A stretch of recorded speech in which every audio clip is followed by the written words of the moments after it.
기도하고 시작하겠습니다.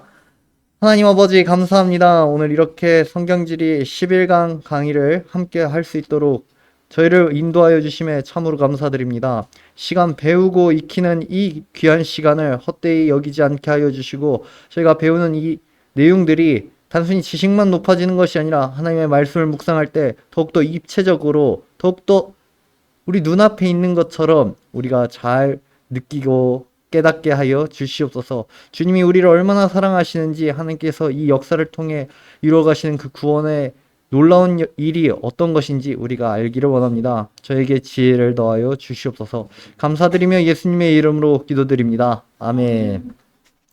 강의 시작하도록 하겠습니다. 제가 나눠드린 강의안 첫 번째 페이지에 이제 지도 한번 보시겠습니다. 때가 되었습니다. 지난주 이제 솔로몬의 시대가 막을 내렸습니다. 솔로몬이 죽고 아들 르호보암은 북쪽 지파의 신임을 묻기 위해 세겜에 이르렀습니다. 그러나 르호보암의 어리석은 결정은 이제 북쪽 지파가 분열할 만한 충분한 명분을 주었습니다. 르호보암은 아버지와 함께 있었던 사람들의 말이 아닌 젊은 사람들의 말을 들으며 아버지가 채찍으로 너희를 다스렸느냐? 나는 정갈 채찍으로 너희를 다스리겠다 하는 그런 식으로 더욱더 수탈을 하겠다는 말을 하니 이제 북쪽 지파가 분열을 한 것입니다. 북쪽 지파는 애굽으로 피신했다가 이제 솔로몬 죽고 나서 다시 돌아온 여로보암을 중심으로 반 예루살렘파가 결집되었습니다. 여로보암은 처음 세겜을 수도로 삼았습니다. 세겜을 수도로 삼았습니다.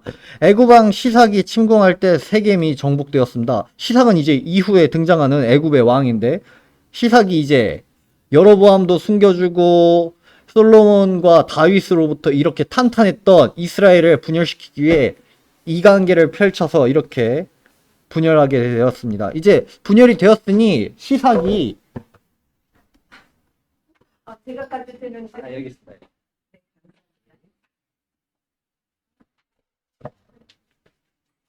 나라를 분열시켰으니 시삭이 이후에 쳐들어옵니다. 그리고 여로보암이 처음에 수도를 세겜에 여기다 지었지만 방금 설명한 대로 애굽의 왕 시삭이 공격해 왔을 때 방어하기 불리한 세겜이 아니라 좀 더 안전한 디르사로 수도를 바꿉니다. 그 다음에 이후에 수도가 사마리아로 바뀝니다. 우리가 북이스라엘 수도 하면은 항상 사마리아만 떠오릅니다. 아무래도 신약과도 연결되니까 사마리아 땅에 이야기들이 있다 보니까 북이스라엘은 사마리아가 수도였나 보다 라고 생각할 수 있는데 처음에는 세겜이었고 그 두 번째가 디르사였고 세 번째가 사마리아였다는 것입니다. 우리가 지도에 첫 시간도 봤지만 세겜은 우리가 어깨라는 이름으로 지었다고 했습니다. 여기 세겜. 여기 옆에 에발산이 있고 여기 옆에 그리심산이 있고 여기 가운데 세겜 도시가 있는 겁니다. 큰 산이 두 개가 이렇게 있으니 여기 이게 마치 어깨처럼 보인다 해서 히브리어 그대로 세겜 어깨라는 뜻의 도시가 되었고 거기서 조금 더 동북쪽으로 좀 더 안전한 디르사로 옮겼고 그 다음에 사마리아로 수도를 옮긴 것입니다. 아직 지파를 완전히 장악하지 못한 여로보암은 동쪽에도 행정수도를 둡니다. 마하나임 북쪽 위에 위치한 분우엘이라고 하는데 열왕기상 12장 25절에 해당 내용이 기록되어 있습니다. 이곳에도 여로보암이 수도를 세웁니다. 상대적으로 마하나임이 좀 더 안전해 보였지만 그것보다는 분우엘 산지 쪽으로 수도를 세운 것은 이곳으로 길이 열려있기 때문에 좀 더 저 동쪽에 있는 사람들과 소통을 원활하게 할 수 있기 때문에 이곳에 수도를 세운 것입니다. 도로입니다. 예루살렘에서 독립할 때 이스라엘은 북쪽과 요단 동편 그리고 해변길의 통제권을 얻었습니다. 요단 동편의 이쪽 길 그리고 여기 이렇게 빨갛게 길게 있는 이 길이 해변길입니다. 여기 그리고 이스라엘 북쪽으로 향하는 요 길까지 북이스라엘이 이 길을 차지하였습니다. 이스라엘 산지의 세겜과 요단 동편의 분우엘 두 행정도시를 통하여 상업과 무역 도로를 확보하였습니다. 당연히 이렇게 연결되는 길도 있었죠. 그러니까 아무리 생각해봐도 상대적으로 남유다보다는 북이스라엘이 도로도 땅도 크고 도로도 많이 발달되어 있으니까 돈을 잘 벌었겠죠. 이스라엘이 근데 신기하게도 하나님의 이 역사를 보면은 남유다보다 북이스라엘이 먼저 멸망하는 것을 봅니다. 우리가 생각하기엔 돈을 잘 벌고 힘이 세면 나라가 부국강병하여 오래 갈 줄 알았지만 그런 것이 아니었습니다. 돈을 잘 벌고 힘이 세니까 오히려 하나님이 아닌 다른 것들에 눈을 돌리게 되고 오히려 국제정세에 좀 더 시선을 돌려서 아람과 우리가 어떻게 해야 될지, 저기 모압과 어떻게 해야 될지, 아수르와 어떻게 해야 될지 자꾸만 하나님이 아닌 이런 생각을 하게 된 것입니다. 북이스라엘의 멸망이 바로 이런 원인이 있었기 때문입니다. 그리고 도로가 이렇게 발달됐다는 것은 한편으로는 적의 침입도 용이하다는 것입니다. 이 도로가 나라가 평화로울 때는 물자가 이동하는 아주 중요한 교통로이기도 하지만 전쟁이 일어날 때는 이 도로를 따라 군사들이 진격을 해옵니다. 이것이 우리가 공격을 하러 갈 때도 용이하지만 반대로 적이 공격을 하러 올 때도 용이한 길입니다. 이후 애굽왕 시삭이 또 쳐들어와서 수도 세겜을 함락한다고 했을 때 세겜이 당연히 수도니까 남쪽으로든 북쪽으로든 동쪽으로든 이렇게 길이 잘 연결이 되어 있겠죠. 당연히 저 밑에서 남쪽에서 쳐들어온 시삭도 이 길을 따라와서 세겜을 공격한 것입니다. 애굽왕 시삭의 원정은 도로를 따라 위치한 도시들을 대상으로 이루어졌습니다. 이로써 이스라엘의 정치력과 경제력이 격감되었습니다.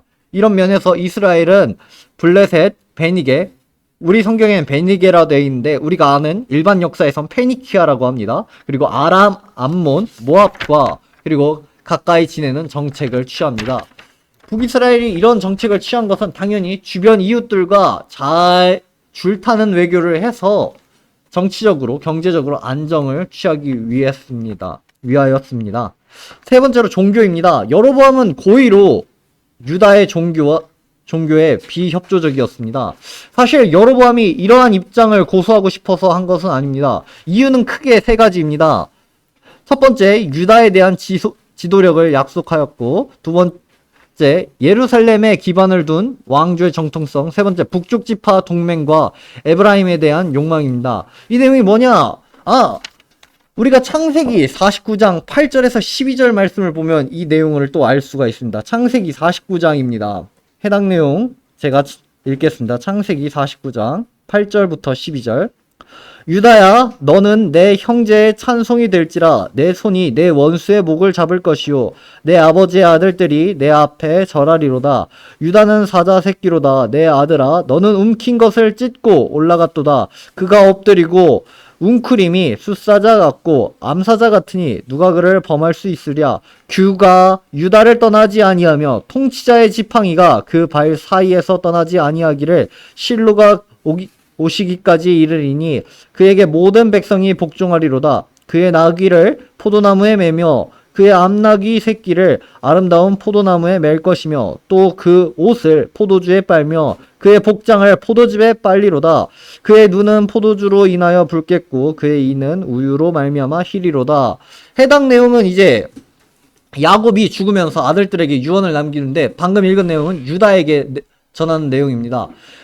유다의 지도력은 이제 아브라함, 이삭, 야곱을 거쳐서 전해 내려오는 정통성이 있는 왕조였던 것입니다. 당연히 그 유다의 후손으로 쭉 태어나서 나타난 왕이 제일 유명한 왕이 다윗이고 그리고 솔로몬이고 르호보암까지 있는 것이죠.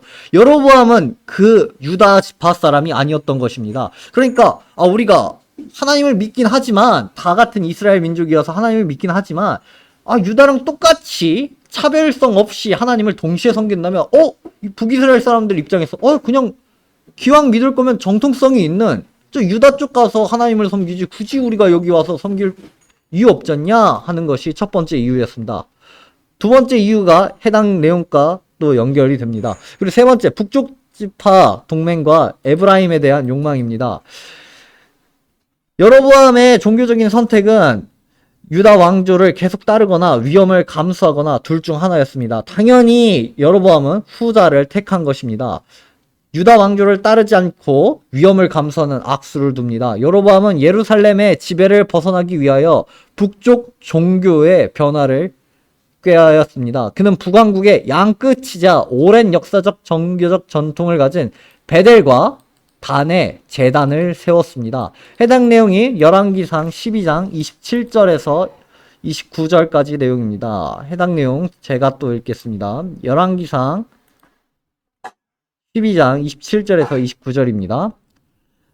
만일 이 백성이 예루살렘에 있는 여호와의 성전에 제사를 드리고자 하여 올라가면 이 백성의 마음이 유다 왕 된 그들의 주 르호보암에게 돌아가서 나를 죽이고 유다 왕 르호보암에게로 돌아가리로다 하고 이에 계획하고 두 금송아지를 만들고 무리에게 말하기를 너희가 다시는 예루살렘에 올라갈 것이 없도다. 이스라엘아, 이는 너희를 애굽 땅에서 인도하여 올린 너희의 신들이라 하고 하나는 베델에 두고 하나는 단에 둔지라.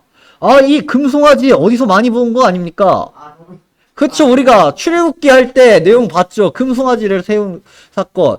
근데 이 내용을 참 우리가 유심히 봐야 될 게 출애굽한 백성들이 십계명을 받는 그 장면 다음에서 금송아지를 세운 장면이었고 애굽에서 나온 사람들이 이런 행동을 했습니다. 근데 여로보암도 마찬가지였습니다. 솔로몬 시대 때 솔로몬에게서 죽임당하기 싫어서 애굽에서 도망 생활을 했고 거기서 여러 애굽의 신들과 섬기는 문화들을 봤던 것입니다. 그가 다시 이제 북이스라엘로 와서 우리가 어떻게 좀 예루살렘과 차별화된 종교성을 가질까? 아하, 애굽에 있었던 걸 좀 차용을 해서 우리 걸로 쓰자 했던 게 바로 또 금송아지를 세우는 것입니다. 근데 이게 또 한 군데가 아니라 두 군데에 세웁니다. 베델과 단입니다. 베델과 단이 어디 있느냐? 우리 또 위성지도를 보면 단은 이제 우리 여기 최북단 이스라엘 땅 맨 끝에 여기 단 여기에 제단을 세우고 또 베델은 여기 게바 앞에 여기 기브온 앞에 베델 거의 북이스라엘 국경 최남단 쪽에 베델을 세운 것입니다. 그러니까 여기 살던 사람들은 단 쪽으로 가서 제사를 드리면 되고 한 요쯤 사는 사람들은 베델 가서 제사를 드리면 되고 이랬던 것입니다. 원래 하나님을 예배하는 곳은 여기 솔로몬 성전이 있는 여기 예루살렘에서 예배를 해야 되는데 그렇게 하면은 방금 우리가 읽었던 열왕기상 내용처럼 이스라엘 사람들의 마음이 다 저기 유다 정통의 르호보암에게로 갈까봐 여로보암은 두려워해서 단에도 세우고 베델에도 세웠던 것입니다. 이것을 저 애굽에서 봤던 그 금송아지를 이용해서 이렇게 했던 것입니다. 베델에 세운 제단은 여로보암이 북왕국의 남쪽을 보호하기 위한 특별한 의미가 있었습니다. 베델의 종교적 전통과 전략적인 위치가 남쪽 중심지로 충분했기 때문입니다. 이것은 베냐민 지경을 계속 통치하려는 유다의 정책에 정면으로 도전한 것입니다. 유다는 가능한 베델로 오르는 길을 차지하려고 했습니다. 베델에 있는 여로보암의 건물은 곧 벌어지게 될 베냐민 전투의 신호탄이며 여로보암과 르호보암 사이 항상 전쟁이 있었다는 말씀의 배경이 되기도 합니다. 국제관계입니다. 남북 간의 분쟁으로 애굽은 크게 이득을 보았습니다. 애굽의 기본 정책은 분열시킨 다음에 정복하는 것입니다. 다윗과 솔로몬 시대 때 그 강력했던 이스라엘을 애굽이 당해낼 수 없으니 우리가 저렇게 강한 이스라엘 당해낼 수 없으니 둘로 쪼개면 우리가 이길 수 있겠다 애굽이 판단했던 것입니다. 분열시킨 다음 정복했던 이 전략이 유효했습니다. 이스라엘의 분열로 국력이 약해지자 애굽은 남쪽 무역로에서 유익을 얻기 위해 남북 왕족 모두 내전으로 힘을 소진하게 합니다. 시삭이 원정한 후 이스라엘 주변 군소국가가 봉기하여 이익을 나눌 것을 이구동성으로 주장하였습니다. 일시적인 번영기를 포함한 지중해 동부 지역 지방의 국지적 분쟁이 아수르의 디글랏발레살 3세가 등장할 때까지 2세기 동안 계속되었습니다. 이스라엘이라는 강력한 나라가 이제 힘을 잃게 되자 분열로 내전으로 힘을 잃게 되자 남쪽에서는 유다가 또 위쪽에서는 두루와 시돈, 베니게, 기타 등등 아론과 암몬, 기타 등등 여러 나라들이 자꾸만 이익을 요구했던 것입니다. 이런 혼란스러운 상황이 2세기 동안 지속되었습니다.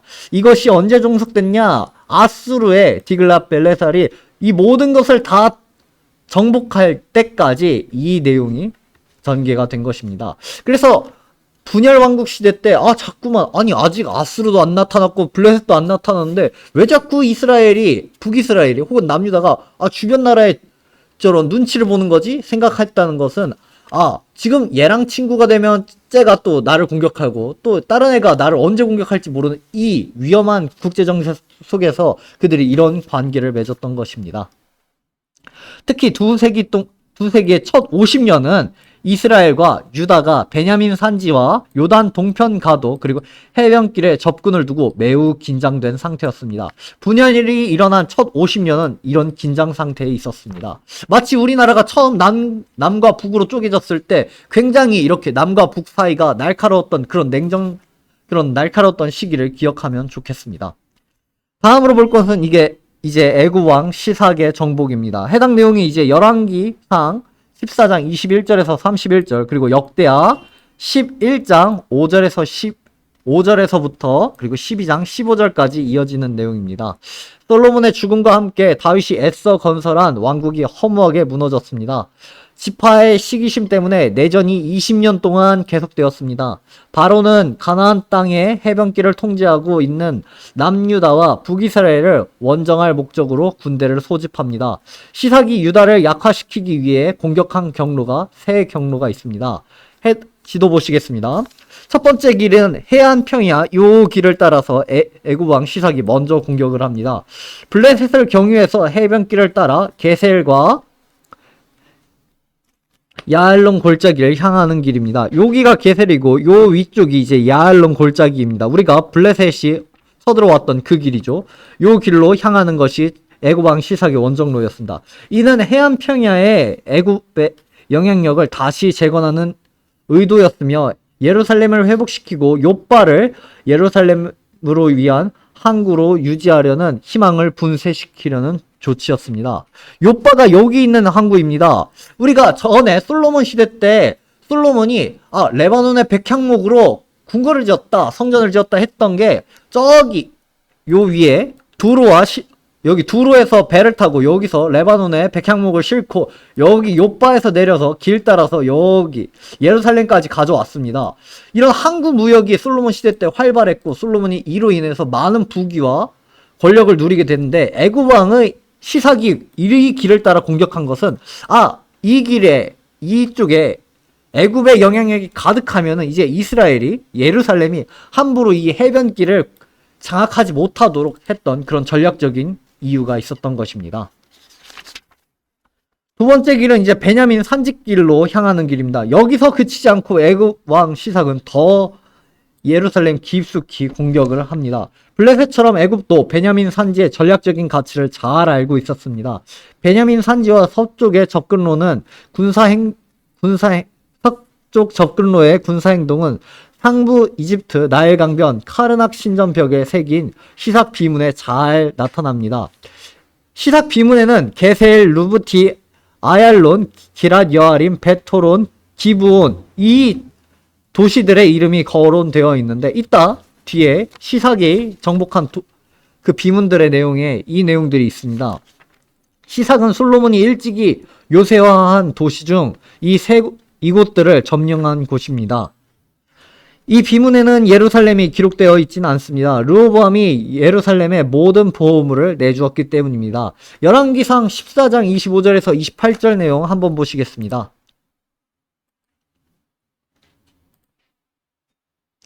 열왕기상 14장 25절에서 28절입니다. 르호보암 왕 제5년에 애굽의 왕 시삭이 올라와서 예루살렘을 치고 여호와의 성전의 보물과 왕궁의 보물을 모두 빼앗고 또 솔로몬이 만든 금 방패를 다 빼앗은지라 르호보암 왕이 그 대신 노수로 방패를 만들어 왕궁 문을 지키는 시위대 대장의 손에 맡김에 왕이 여호와의 성전에 들어갈 때마다 시위하는 자가 그 방패를 들고 갔다가 시위소로 서로 가져갔더라. 솔로몬 시대 때는 방패가 금 방패였습니다. 그러나 시삭의 이런 침입으로 인하여 르호보암이 금을 다 주게 된 것입니다. 이제는 금 방패가 아닌 노 방패로 하게 되었습니다. 시삭이 여기 예루살렘 턱끝까지 다 정복을 하니 르호보암은 울면서 이 금을 다 주게 된 것입니다. 그래서 카르낙 신전에서도 예루살렘을 정복했다라는 기록은 없었던 것입니다.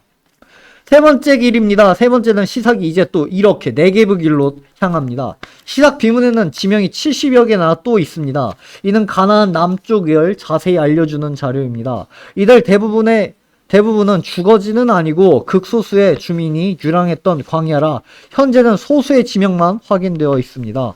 시삭의 주 목적은 다윗과 솔로몬이 BC 기원전 10세기에 주도한 유다의 무역 독점을 깨뜨리는 것이었습니다. 애굽은 남쪽 네게브에서 에시온 게벨까지 요새와 정착지를 파괴하였습니다. 시삭의 비문에서 확인된 지명 가운데 하나는 아랏입니다. 아랏 여기에요. 이는 겐 족속과 관계된 네게브 동쪽으로 잘 알려진 아랏입니다. 이때 당시 여로보암의 정책을 한번 보겠습니다. 열왕기상 12장 25절에서부터 그리고 13장 32절까지의 내용인데 특별히 12장 25절에서 33절은 읽어볼 만큼 중요한 내용입니다. 제가 읽겠습니다. 열왕기상 12장 25절에서 33절입니다.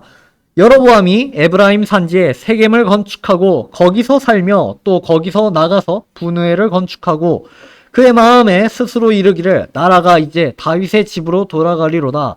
만일 이 백성이 예루살렘에 있는 여호와의 성전에 제사를 드리고자 하여 올라가면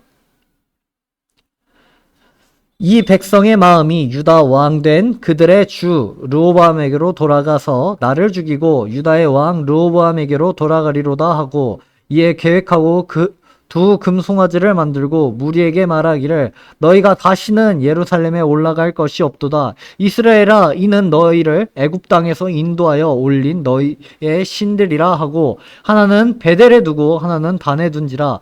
이 일이 죄가 되었으니 이는 백성들이 단까지 가서 그 하나에게 경배함이더라.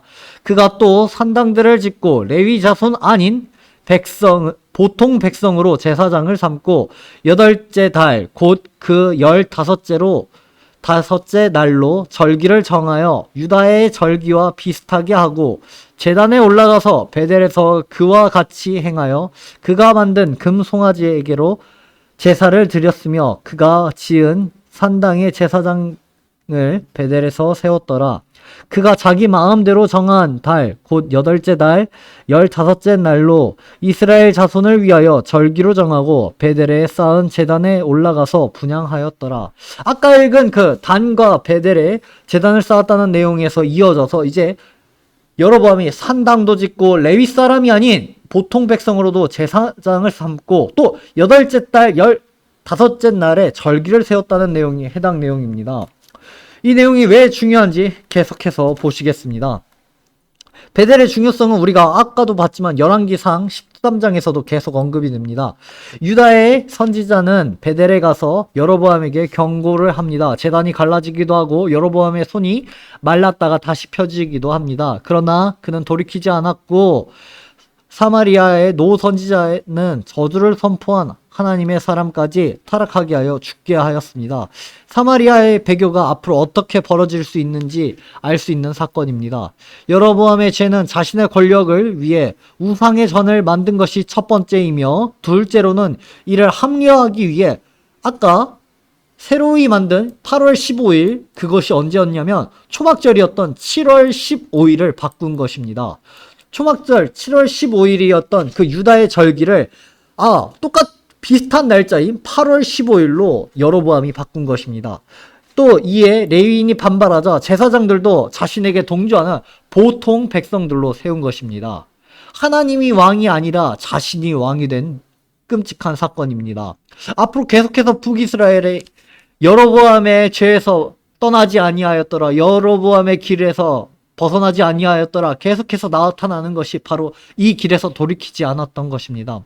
이스라엘 전역에 흩어져 거룩함의 역할을 했던 레위인은 여로보암의 이 정책으로 유다로 이동하였습니다. 역대하 11장 14절에서 해당 내용 기록되어 있습니다.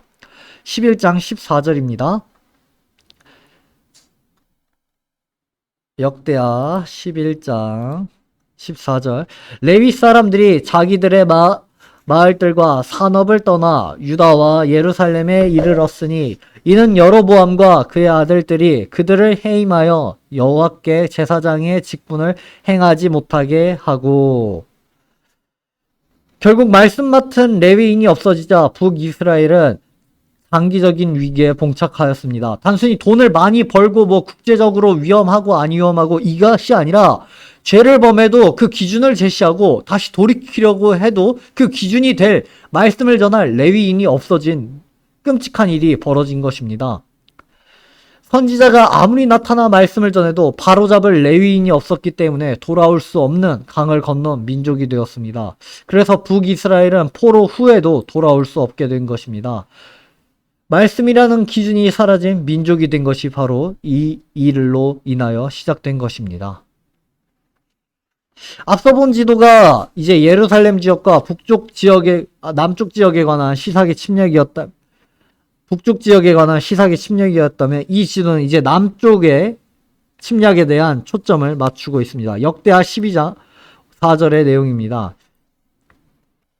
페이지를 넘기시면 되겠습니다. 지금 가지고 계신 강의 한 페이지 넘기시면 되겠습니다. 4페이지 그리고 5페이지까지 또 보시겠습니다. 시삭은 이제 상부 이집트 카르낙 신전 벽에 원정을 기록합니다. 비록 부분적으로 파괴되었으나 여기에 기록된 이름 중 이스라엘과 유다 주위의 중요한 지명과 도로가 언급되어 있습니다. 도시 목록을 보면 시삭이 원정에서 의도한 바가 무엇인지 확실해집니다. 바로 주요 무역로 통제였습니다. 이런 원정에도 여로보암은 수도를 어디로 옮길까 고심합니다. 세겜은 교통이 편리하고 좋은 농경지와 종교적 전통을 가졌지만 방어하기가 힘들고 공격받기 쉬운 곳이었습니다. 디르사는 위치적으로 더 안전하고 해안도로에서도 멀지 않은 곳이었습니다. 열왕기상 14장 17절에는 이제 여로보암이 아내를 실로로 보냈고 거기서 선지자 아이야의 충고를 듣고 디르사의 집으로 돌아왔다고 합니다. 이 내용을 보면 여로보암이 디르사로 수도를 옮긴 이 천도가 열왕기상 14장보단 앞에 일어난 일이구나 라고 우리가 알 수 있는 것입니다. 이 지도의 이 파란 이 화살표가 이제 시삭이 침공한 그 길입니다. 애굽왕 시삭이 세겜도 치고 아담도 치고 숫곳도 치고 사본도 치고 쭉 가서 수넴도 치고 무기또도 치고 가드 소고도 치고 또 이쪽으로는 게셀도 치고 기본도 치고 했던 것입니다. 다음 페이지에 있는 이 벽면이 잘 안 보이는데 이 벽면이 이제 지금 현재 남아있는 룩소 카르낙 신전에 있는 시삭의 비문입니다. 큰 거인, 여기 좀 형태가 좀 보이시죠? 요 큰 거인이 유다를 공격한 그 시삭입니다. 큰 거인이 도시 이름이 적힌 수많은 사람들을 잡아가고 있습니다. 지금 여기선 잘 안 보이는데 좀 수많은 사람들이 있고 글씨들이 남아 있습니다. 잡혀가는 작은 사람들이 이제 정복된 도시들의 목록입니다. 지금 여기 도시들의 여기 빨갛게 이름 지은 요 이름들이 다 이 비문에 적혀 있는 이름입니다. 룩수르 신전이 지금 이집트에도 남아 있습니다. 지도에 우리 또 위성 지도에 해당 내용이 있습니다. 여기 혹시 이집트 놀러 가실 일이 있다면 꼭 여기 룩수르라는 도시에 룩수르 신전에 가서 저 비문 보시기 바랍니다. 이렇게 여러 사원들이 있고 또 이집트에 많은 유적들이 있는데 여기에 이제 이런 우리가 봤던 요런 요런 벽면에 시삭의 비문이 남아 있습니다. 꼭 가서 보시기 바랍니다.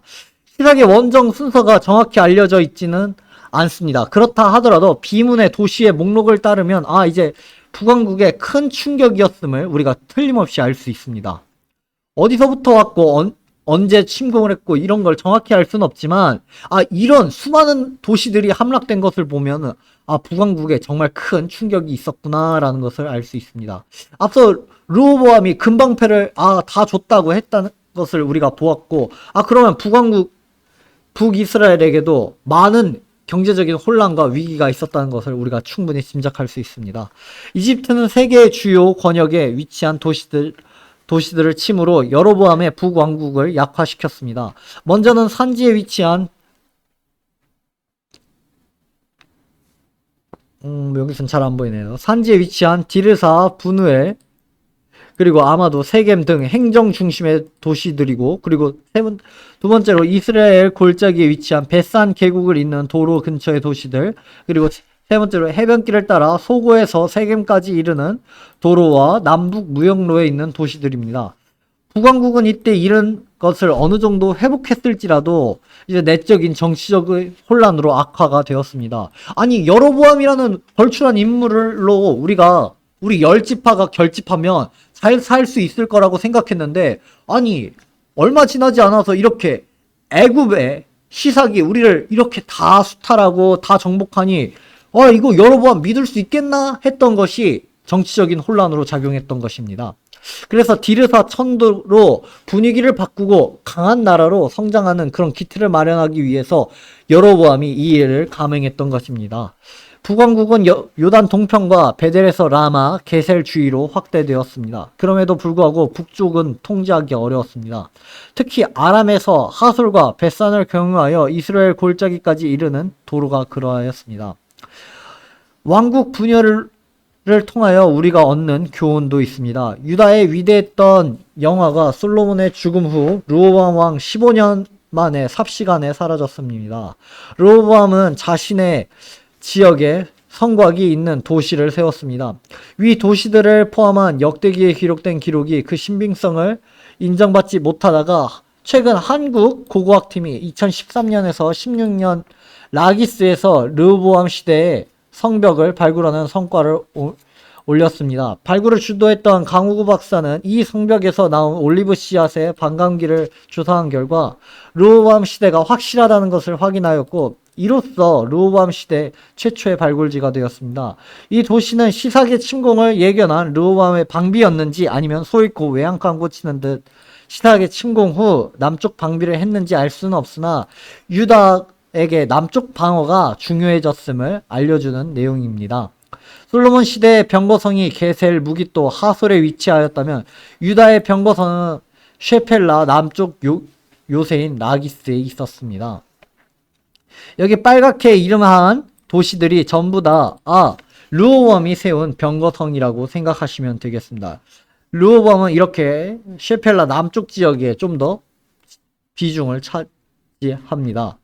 르호보암 시대의 최고 유적은 라기스 성벽과 함께 있었던 룩소 카르낙 신전에 있었던 시삭의 비문입니다. 이때부터 확실히 기록된 역사적 자료들이 등장하기 시작합니다. 주변 나라가 이스라엘을 언급하고 이스라엘이 강대국의 영향 아래 들어오고 있었음을 보여줍니다. 하나님이 보호하실 때 안전했던 가나안 지역은 이제는 시험의 땅, 심판의 땅으로 변해가고 있습니다. 여호와께서는 그들의 번영이 자신의 힘이 아닌 하나님의 은혜였음을 이로써 다시금 깨닫게 하기 위함이었습니다. 여기까지가 이제 여로보암, 르호보암의 이야기였고, 이제 슬슬 진짜 분열의 시기가 이어집니다. 페이지 6페이지에 있는 이 연표 좀 기억해 보시면 좋겠습니다.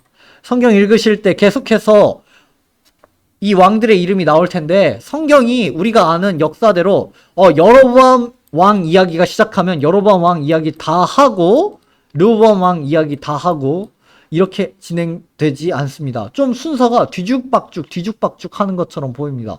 언제는 여로보암 왕 이야기 했다가 르호보암 얘기할 때도 있고, 또 계속 보면은 이제 얘 이야기 끝났나 하고 보면은 여로보암 왕 몇 년 때 아비야 혹은 아비암이 르호보암을 대신하여 왕이 세웠더라 하는 그런 내용들을 볼 수 있습니다. 자꾸 헷갈릴 수 있으니 이런 연표가 있으면 기억하고 좀 주의 깊게 보시고, 성경을 읽으실 때 뭐야 얘 누구야 하면 이런 연표 보시고 이 시기겠구나 하고 머릿속에 기억하시면 좋겠습니다. 다음으로 볼 것은 남유다와 북이스라엘의 국경 분쟁, 또 구스의 유다 위협입니다. 이제 남유다와 북이스라엘의 국경 분쟁이 일어납니다. 왕국의 분열로 북쪽을 잃어버린 유다는 몇 가지를 심각하게 고려해야만 했습니다. 북이스라엘과 이집트가 유다의 안전을 심각하게 위협하였으므로 르호보암과 이후의 왕들은 이런 위협을 완화하기 위한 정책을 펼쳤습니다. 불과 반세기 동안 왕국의 분열과 시삭의 침공, 그리고 구스의 위협 등이 일어났습니다. 이때 유다는 3명의 왕, 여기 르호보암, 아비야, 아사 이 3명의 왕, 그리고 이스라엘은 7명의 왕, 북쪽에는 5명의 왕조가 나라를 다스리게 됩니다. 스마라임 산지에 일어난 일입니다. 아비야와 여로보암 왕의 전쟁입니다. 아비야 왕은 여기 두 번째 르호보암 왕의 아들이죠. 아비암이라고 하고 성경에서는 자꾸 이름이 혼동되어 나타납니다. 아비야라고도 하고 아비얌이라고도 합니다. 둘이 같은 사람입니다. 이 왕 유다의 아비암이 여로보암 왕과 스마라임 산지에서 일어난 일이 이제 열왕기상 15장 1절에서 8절 그리고 역대하 13장의 내용입니다. 지도 보시겠습니다. 이 지도 계속해서 보시겠습니다.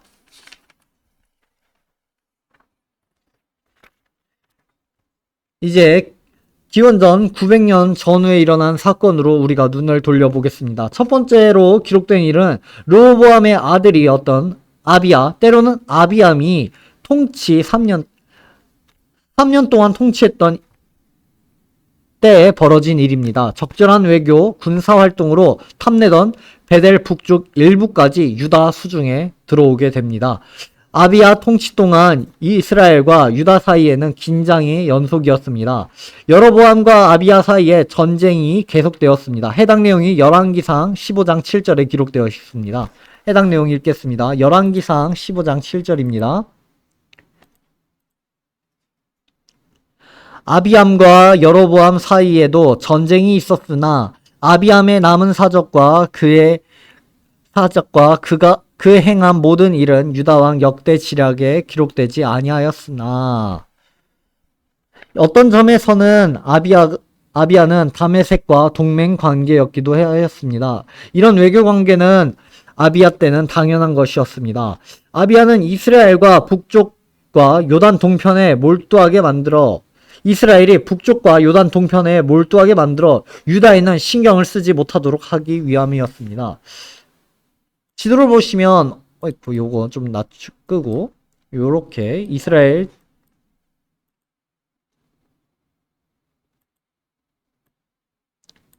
교도상 공부 중에 질문이 하나 있어요. 네, 질문이요.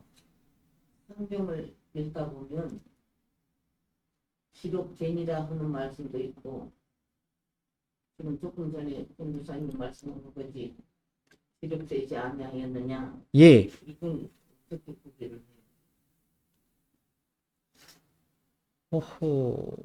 기록된 거는 기록된이라고 써. 그쵸. 어떤 왕들은 현재 유다 왕 역대지략에 기록되었다 하고 어떤 왕들은 기록되지 아니하였다라고 합니다.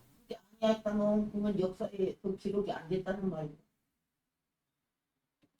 해당 내용은 제가 잘 준비해서 다음 시간에 알려드리겠습니다. 그게 항상 성경 읽을 때만 알겠습니다. 해당 내용 준비해서 다음 시간에 알려드리도록 하겠습니다. 자, 다시 진도로 돌아와서 지금 유다왕 아비야가 이제 다메섹과 여기 있는 좀 더 북쪽에 있는 여기 다마섹과 동맹을 맺습니다. 왜 이렇게 했냐면 여기 북이스라엘이 자꾸만 유다 땅으로 넘어오려고 하니까 우리가 적의 적은 우리의 친구죠.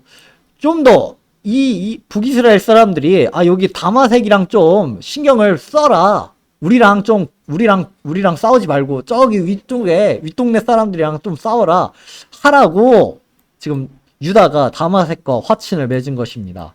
당연히 북이스라엘 입장에서는 유다의 모든 군사력을 올인할 수가 없는 것이죠. 여기에 다 했다가 동맹 맺었던 저 다마섹이 군사를 이끌고 쭉 와서 우리를 뒤통수를 치면 어떡하겠어요. 그러니까 군사를 어느 정도는 북방에 배치를 해야 됐겠죠. 해당 내용이 이제 아비야가 세웠던 정치적인 내용이었습니다. 이런 외교는 아비야 때 당연했습니다. 아비야는 이스라엘이 북쪽과 요단 동편에 몰두하게 만들어 유다에는 신경 쓰지 못하도록 하였습니다.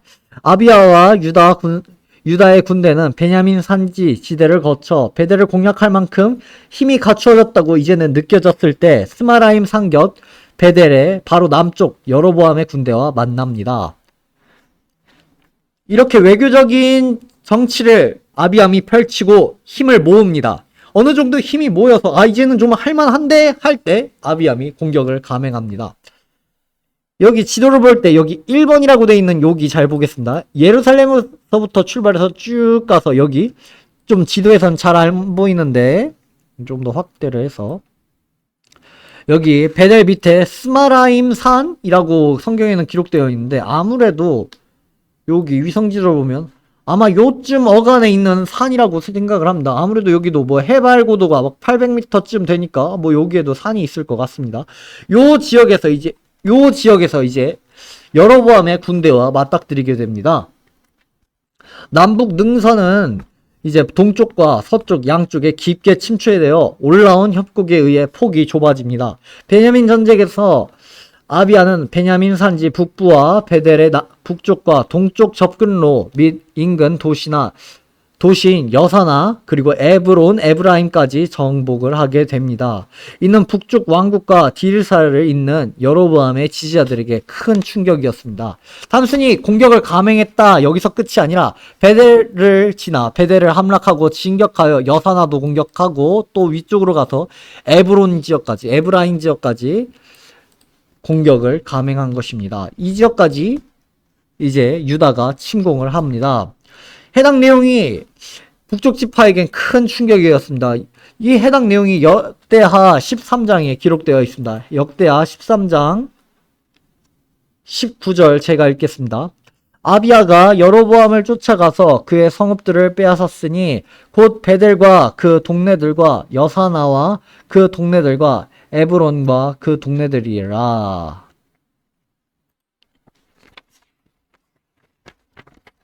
다음 페이지 넘겨서 8페이지 보시겠습니다.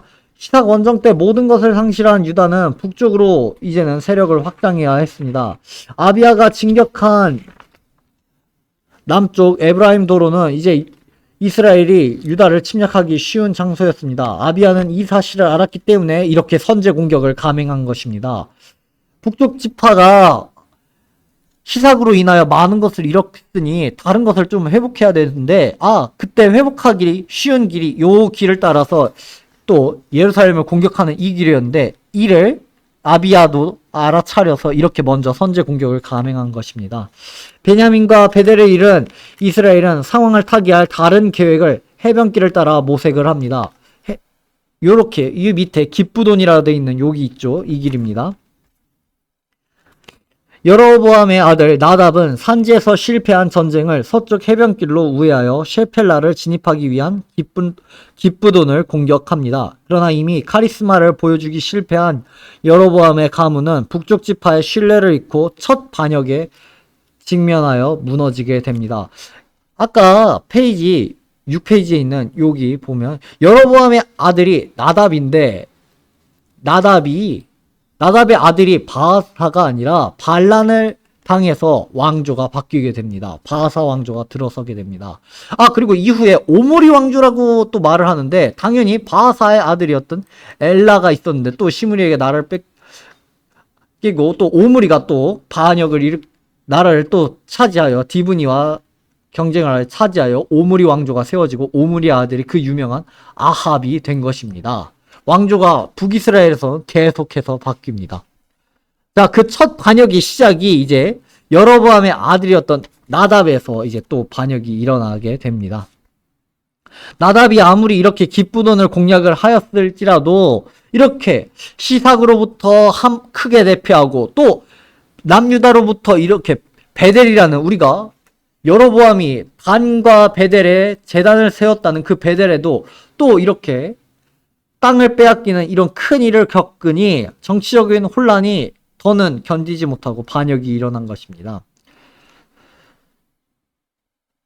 이 지도 계속 보겠습니다. 두 번째는 이제 말에서 아사왕 구스 군대를 물리침이 해당 내용 보겠습니다. 열왕기상 15장 9절에서 34절 그리고 역대하 14장에서부터 16장 내용입니다.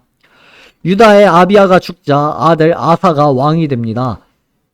아사 통치 동안엔 적어도 두 개의 위협이 서쪽에 존재했습니다. 하나는 기쁘돈, 북이스라엘이 쳐들어온 거죠. 기쁘돈에서 블레셋에 대항한 이스라엘의 원정이었습니다.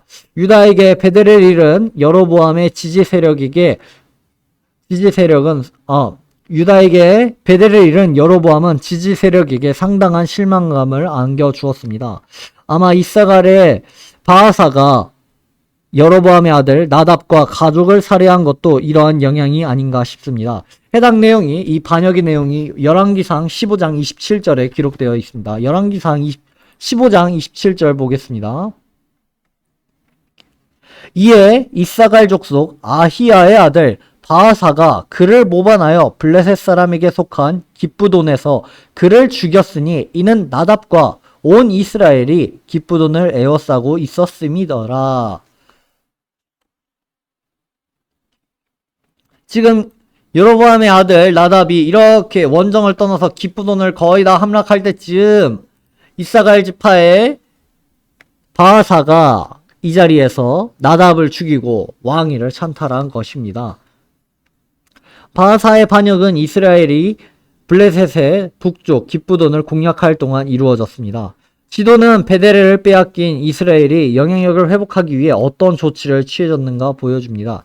이스라엘을 정면 공격하기보다는 측면으로 이렇게 띵 돌아와서 기쁘돈을 공격한 측면 공격을 택하였습니다. 그들은 해변길을 따라 베델과 베냐민 산지대를 회복할 계획을 가졌습니다.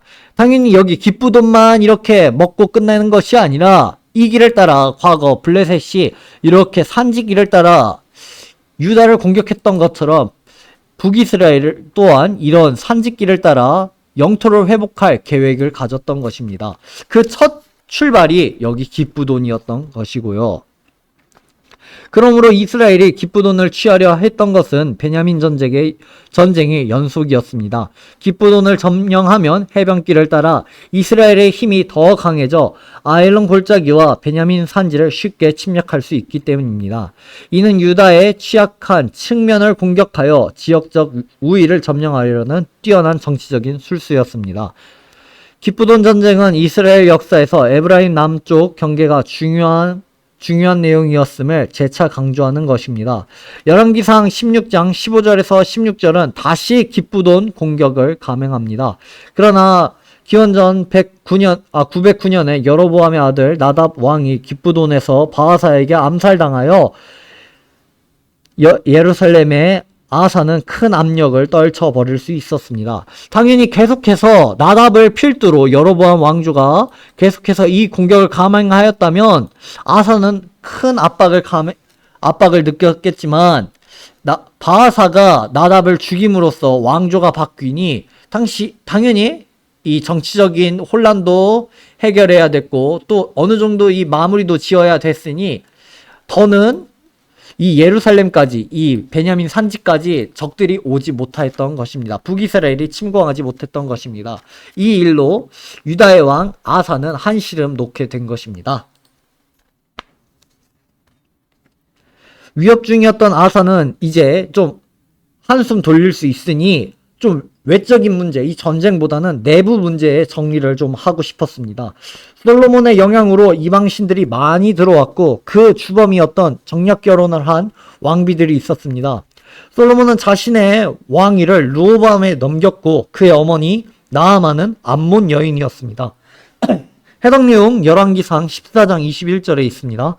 아비야의 어머니 아비살롬의 딸 아비살롬의 딸 마아가였습니다. 그녀는 가증스러운 아세라상을 만들어 여호와 신앙에 큰 장애가 되었는데 손자였던 아사왕이 그녀의 위를 폐하였고 그 우상을 찍어 기드론 시내에 내던졌습니다. 기드론 시내라고 하니까 엄청 머나먼 시내가 왕궁에서 머나먼 시내가 정도로 생각하는데 그렇게 먼 시내가 아닙니다. 저기 지도를 보시면 여기가 이제 다윗성이 있었고 여기가 이제 솔로몬 성전이 있었으면 여기가 이제 실로암 연못이고 여기가 기드론 골짜기고 요쯤이 이제 기드론 시내가입니다. 여기 앞 성전 앞마당에 우리가 지난 시간에 솔로몬 성전 앞산에 동쪽산에 수많은 산당들을 세웠다고 했지 않습니까?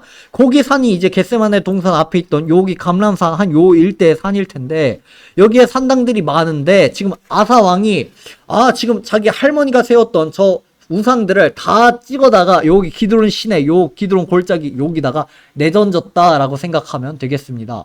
아, 산당을 기드론 시내에 내던졌다는 게 뭐 산당 찍어서 저 멀리 바닷가에 뭐 어떤 개울가에 던진 게 아니라 그 옆에 시내에 던졌다라고 생각하면 되겠습니다.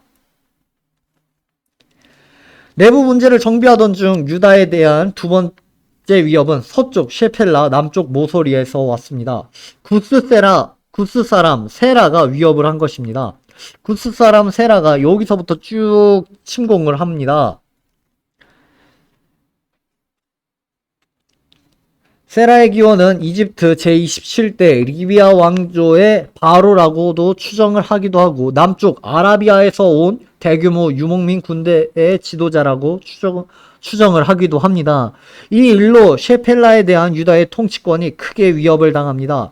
역대하 14장 9절에서는 그들의 군대를 이렇게 말합니다. 14장 9절 제가 읽겠습니다. 역대하 14장 9절입니다.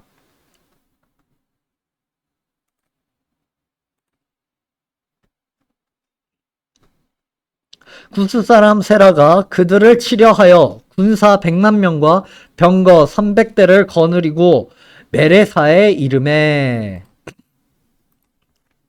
지도를 보면 여기 좀 더 확대해서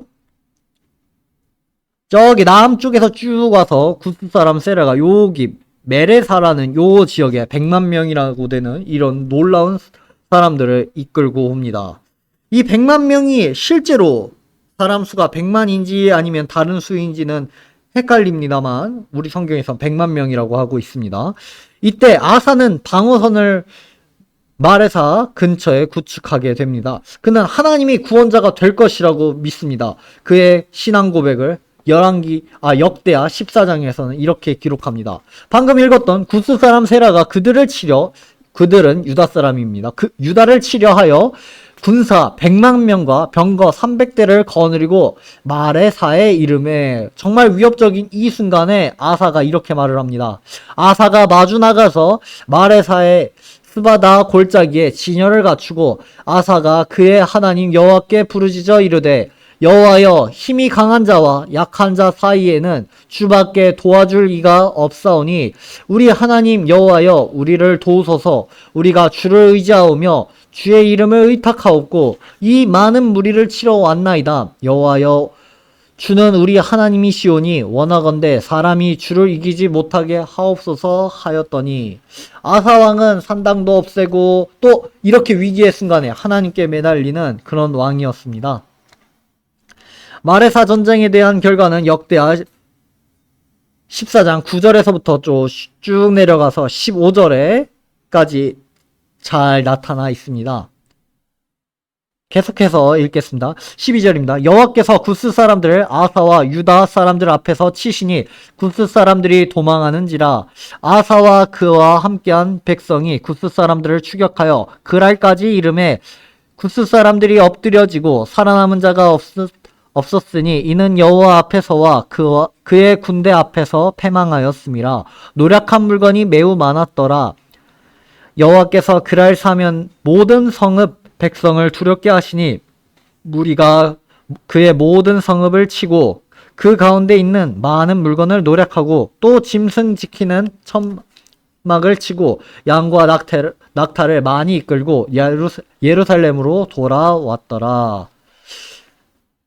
이렇게 침공해왔던 구스 사람 세라의 세력은 마레사에서 아사로 인하여 패배하게 되고 계속해서 후퇴하여 저 밑에 그랄까지 도망하게 됩니다.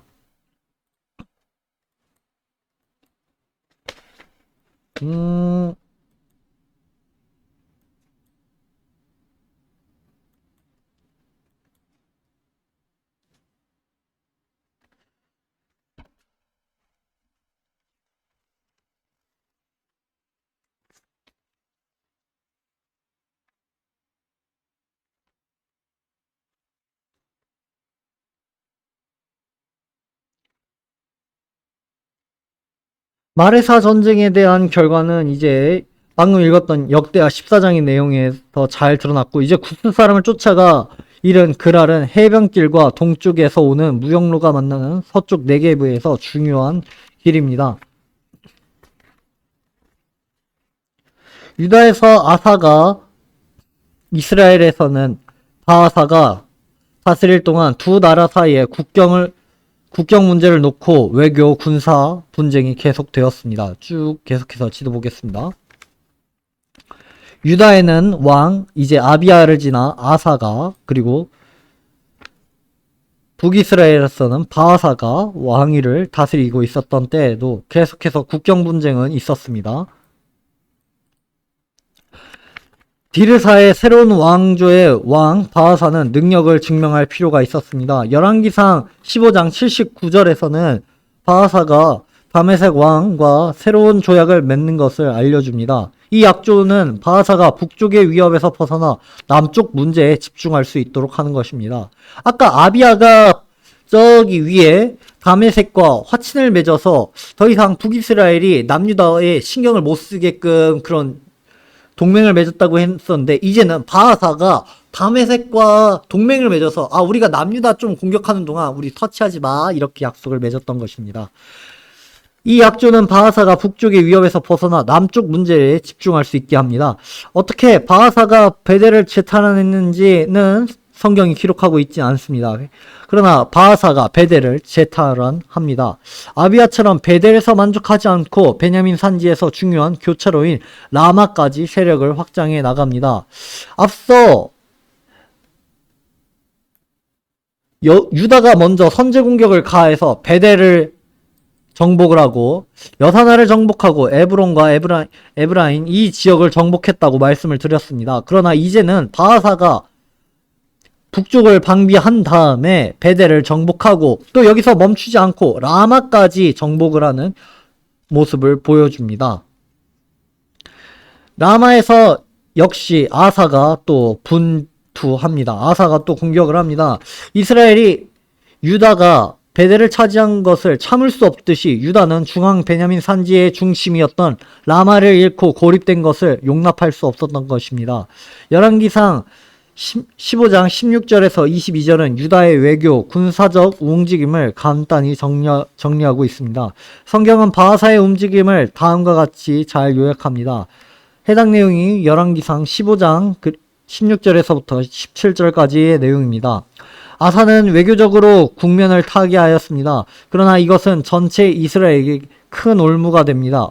어부지리를 얻은 다메섹의 아람 왕국은 기회를 놓치지 않고 이스라엘뿐만 아니라 유다를 괴롭히는 큰 세력이 됩니다. 어떤 일이 있었기에 이렇게 됐냐? 성경을 보시겠습니다. 열왕기상 15장 16절에서부터입니다. 아사와 이스라엘 왕 바하사 사이에 일생 동안 전쟁이 있었느니라.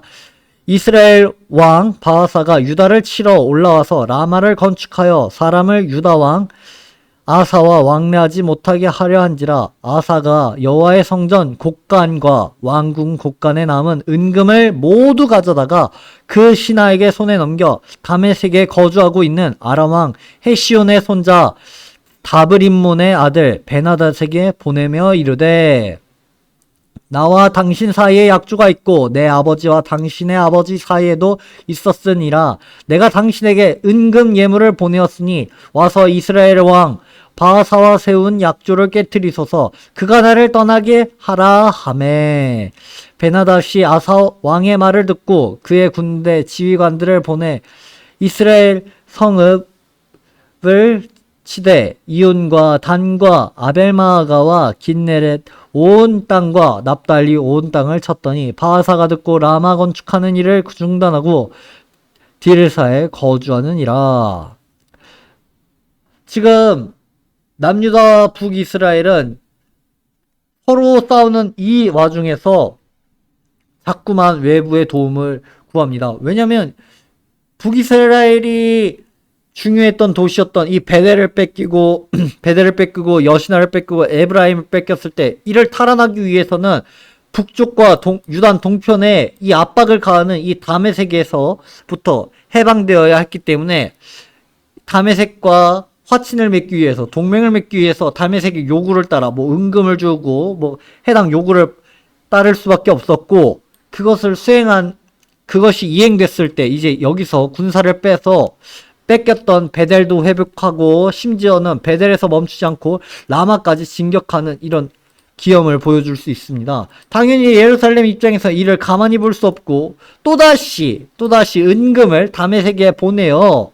아, 너가 좀 여기 단도 치고 여기도 쳐서 우리가 다시 라마를 차지할 수 있도록, 라마를 회복할 수 있도록 도와달라라는 이 일에 다메섹 홀로 유익을 볼 수 있었던 것이지요.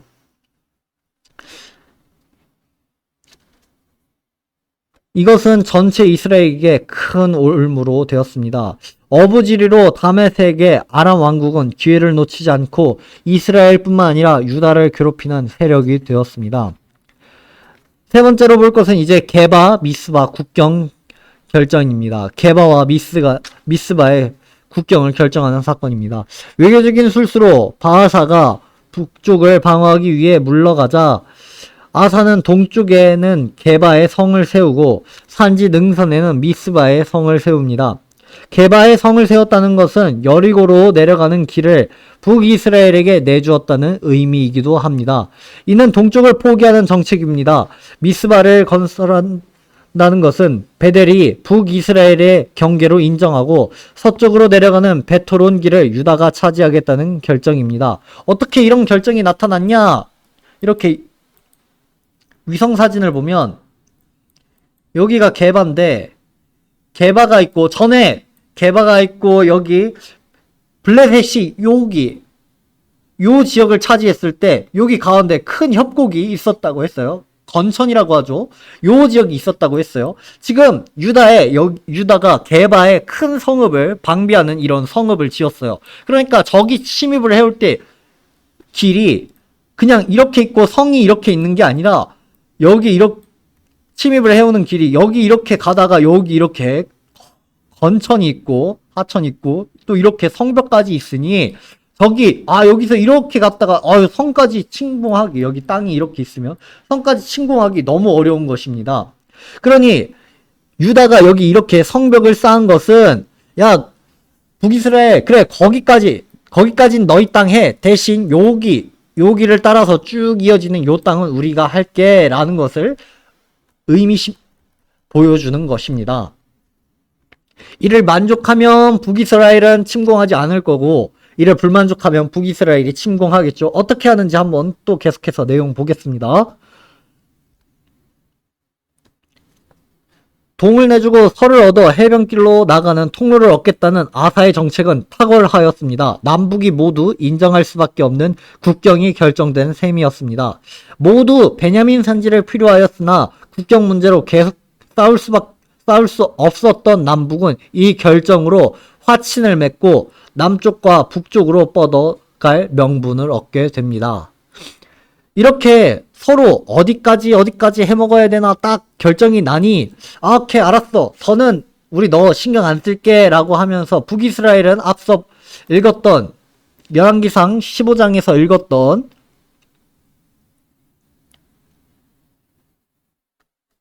베나다시 저기 다메섹의 왕이 차지했던 이온과 단과 아벨마아가와 긴네렛과 납달리 온 땅을 쳤다는 요 땅들을 회복하기 위해 북이스라엘의 왕은 이제 저 땅을 회복하기 위해 북쪽으로 시선을 돌릴 수 있었게 됐고 또 남유다 역시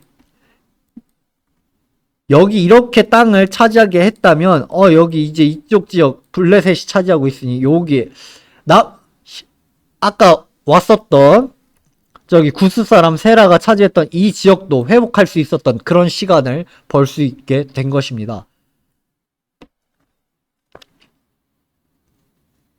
결국 베냐민 산지는 유다에게로 돌아왔습니다.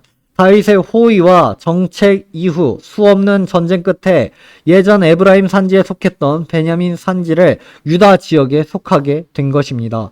미스바를 포함한 베냐민 산지는 예루살렘의 통제에 들어가게 되었습니다.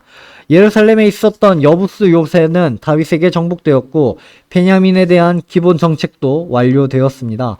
유다 지파는 예루살렘과 북쪽을 확고히 손안에 넣게 됩니다. 에브라임은 베냐민을 잃었으나 베델은 유지할 수 있었습니다. 이렇게 해서 에브라임 산지는 라마와 베델 사이가 어느 정도 안정되었습니다.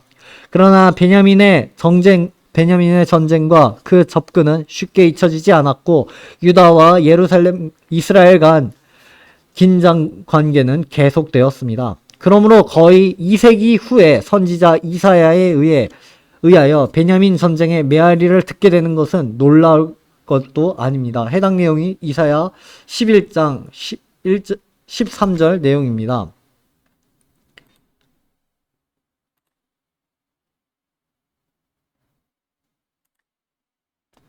이사야 11장 13절 한번 읽겠습니다. 에브라임의 질투는 없어지고 유다를 괴롭게 하던 자들은 끊어지며 에브라임은 유다를 질투하지 아니하며 유다는 에브라임을 괴롭게 하지 아니할 것이요. 지금 에브라임과 유다가 계속해서 이렇게 싸우고 있다라는 내용이 갑자기 이사야에서 이렇게 고백되는 것은 이런 역사적인 배경을 이사야가 알고 있었기 때문에 이렇게 메시지를 전할 수 있었던 것입니다. 이사야의 다른 예언과 같이 이 약속은 일어날 수 없거나 일어나기 매우 힘든 문제를 말하고 있는 것입니다. 위 예언에서 보듯 이스라엘과 유다 사이의 적대감, 베냐민을 향한 우월권의 다툼은 에브라임 남쪽 경계를 이해하는 기본 요소 중에 하나입니다. 페이지를 넘기겠습니다. 10페이지입니다.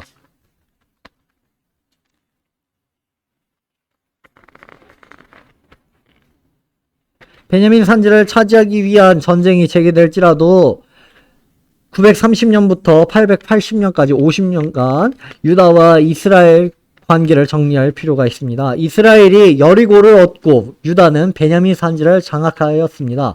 소모적인 국경 전쟁은 마무리되었고 880년 무렵 북왕국을 세운 오므리 왕조가 다스리며 경쟁보다는 협력의 시대로 나아갑니다.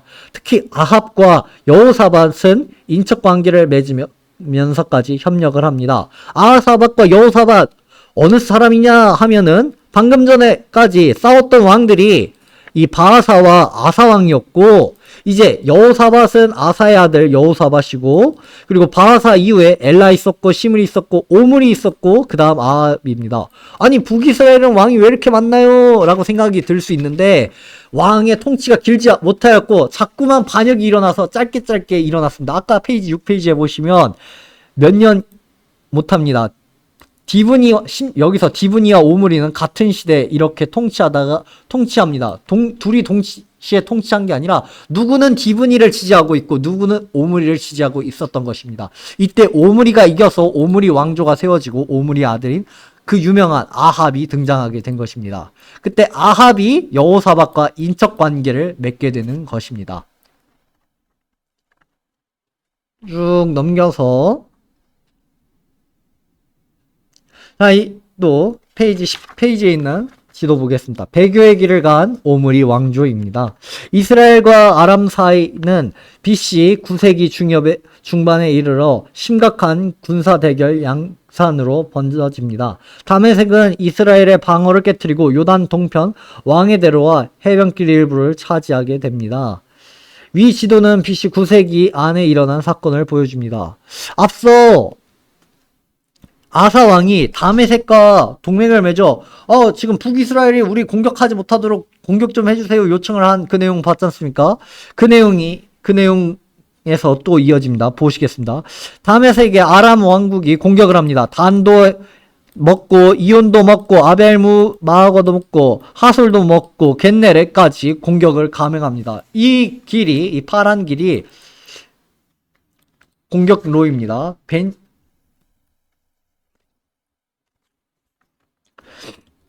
여로보암의 북쪽 통치와 오므리 왕조의 통치 사이에 수년간의 혼란이 있었는데 이러한 현상은 북왕조의 특징이기도 합니다. 예루살렘의 북쪽에 위치한 베델과 라마에서 유다와 이스라엘의 영토 분쟁을 하는 중에 유다가 다메섹에 도움을 요청합니다. 다메섹은 단과 겟네렛을 거쳐 이스라엘로 쳐들어왔습니다. BC 9세기 초 이스라엘 북쪽인 단과 하솔, 깃네렛을 경유하여 다메섹이 이스라엘 영토로 침입하였는데 이때 사용된 도로가 북쪽 도로입니다. 북쪽 도로는 동쪽 국제도로인 왕의 대로와도 연결되어 있는 아주 중요한 도로입니다. 아벨마아가에서 북동쪽으로 이어지는 계곡은 중요한 도로입니다. 이유는 아벨마아가에 근접한 계곡을 관할합니다. 여기가 아벨마하고 여기가 이온인데 이따 지도 계속해서 좀 더 입체적으로 보겠습니다. 일단 내용 읽고 지도 보겠습니다. 이온이라는 이름은 두 침입에 언급되는 대로 아람 군대는 이온을 거쳐 남진합니다. 다메섹에서 가능한 또 다른 도로는 골란에서 단 쪽으로 내려오지 않고 헤르몬 산의 바로 남쪽으로 진군하는 길입니다. 단 지역은 갈릴리에 이르는 관문이라고 볼 수 있습니다. 그래서 야곱은 단의 역할을 이렇게 유언합니다. 창세기 49장에 해당 내용이 있습니다. 창세기 49장 17절입니다. 단은 길섭의 뱀이요 새끼의 독사로다. 말굽을 불어서 그 탄자를 뒤로 떨어지게 하리로다. 단 지파가 아람에게 점령당하지 300년 후에 예레미야는 이 길을 통하여 새로운 정복자 바벨론이 이스라엘 땅으로 침입하여 들어올 것을 예언합니다. 해당 내용이 예레미야 4장 15절에서 16절, 15절에서 16절, 그리고 8장 16절에 있습니다. 단의 남쪽은 훌라 분지 습지대입니다. 여기 남쪽이 훌라 분지라고 하는 습지대입니다. 분지가 뭐냐 하면은 주변이 산으로 이렇게 고도가 높은데 요 분지 지역은 낮은 평평한 땅이라고 보시면 되겠습니다. 이따 한번 지도 보시면서 보겠습니다.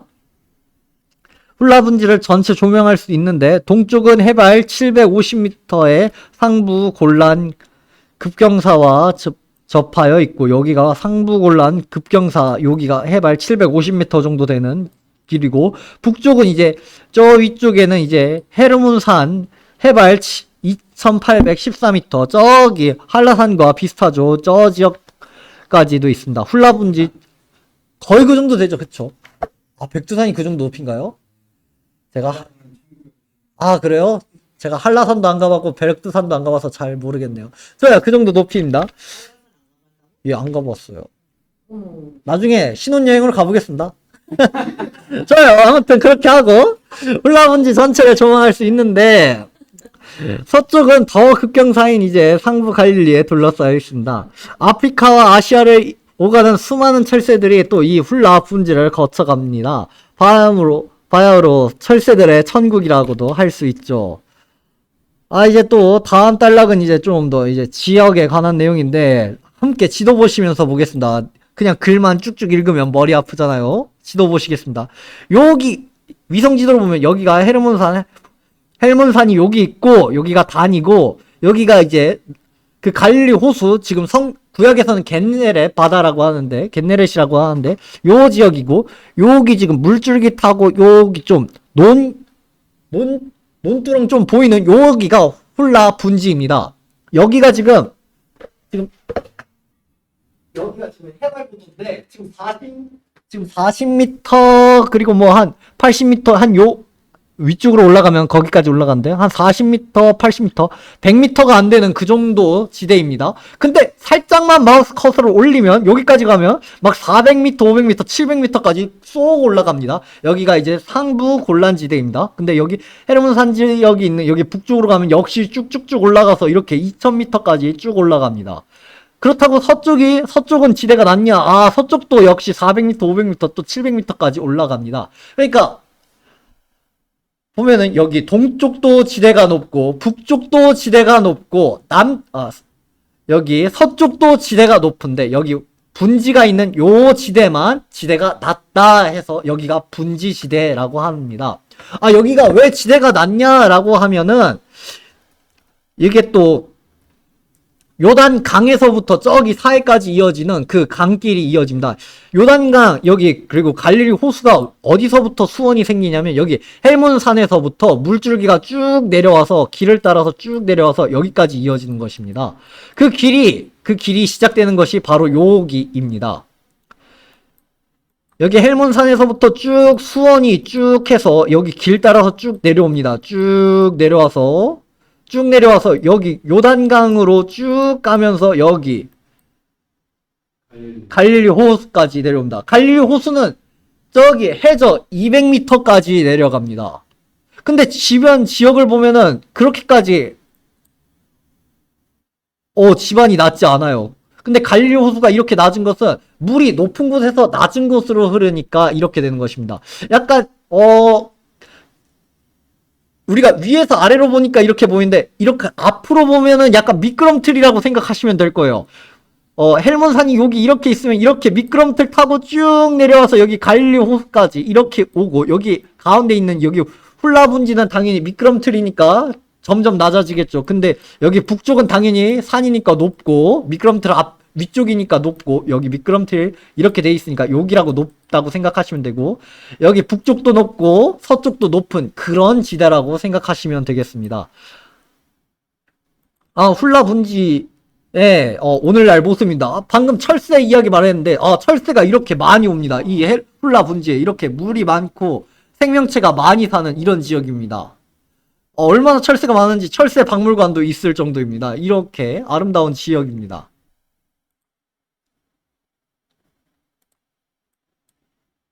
또 여기 단 근처에는 그래서 이렇게 물이 많고 이런 지역이다 보니까 이런 국립공원도 많고 아름다운 자연 환경도 많습니다. 추천해드릴 것은 봄에 가거나 겨울에 가면은 거기가 우기니까 물이 좀 많은 것을 볼 수 있어요. 아무래도 여름에 가고 건기 때 가면 물이 바짝 마르니까 좀 보기 어려울 것이에요. 만약 이스라엘 여행을 가서 좀 자연 환경, 좀 물이 많은 걸 보고 싶다, 이런 폭포도 보고 싶다 하시면 그 우기 때 가시는 거 추천하겠습니다. 우기 때 가면 광야에도 아름답게 핀 그런 푸른 초목들도, 꽃도 보실 수 있게 될 것입니다. 그렇죠. 이렇게 헤르몬 하천에는 이렇게 자연보호구역도 있고요. 이렇게 물이 많습니다. 이스라엘이라고 해서 물이 없고 메마른 그런 곳이라고 생각할 수 있는데, 저기 이렇게 단에서부터 브엘세바 하는 그 단, 이 이스라엘의 최북단에 있는 이 단은 여기 헬몬산에서 물이 계속해서 흘러내려오는 이곳이어서 물이 풍부한 곳이다 라고 생각하시면 되겠습니다. 지금 이 이야기를 하는 것은 이제 계속해서 지역지도 보겠습니다. 단 주위에서 샘이 터져 나오므로 훌라 분지로 흐르고, 주변에서 샘이 나와서 흐르는 물은 이제 남쪽으로 된 현무암 로시피나층을 만나 배수가 완만히 이루어져 습지를 만나게 됩니다. 로시피나층 어려운 말 썼는데 그냥 물길 따라서 쭉 내려오는 그런 지역이라고 생각하시면 되겠습니다. 대략 로시피나가